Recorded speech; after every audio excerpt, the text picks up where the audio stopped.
अब श्री रामचरितमानस में शिव जी पार्वती जी को आगे की कथा सुनाते हुए कहते हैं कि उस अवतार में कश्यप और अदिति उनके माता पिता हुए, जो दशरथ और कौशल्या के नाम से प्रसिद्ध थे।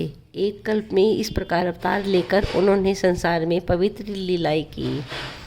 एक कल्प में सब देवताओं को जालंधर दैत्य से युद्ध में हार जाने के कारण दुखी देखकर शिवजी ने उनके साथ बड़ा घोर युद्ध किया और वह महाबली दैत्य मारे नहीं मरता था।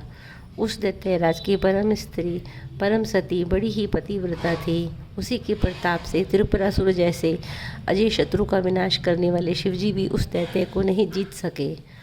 प्रभु ने जब छल से उस स्त्री का व्रत भंग कर देवताओं का काम किया, जब उस स्त्री ने यह भेद जाना, तब उसने क्रोध करके भगवान को शाप दिया। लीलाओं के भंडार कृपालु श्री हरि ने उस स्त्री के शाप को स्वीकार किया।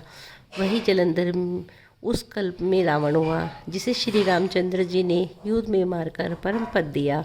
एक जन्म का कारण यह भी है कि जिस में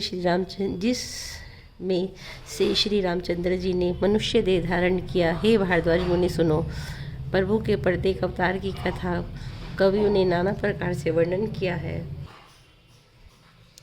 एक बार नारद जी ने शाप दिया, अतः एक कल्प में उसके लिए अवतार हुआ।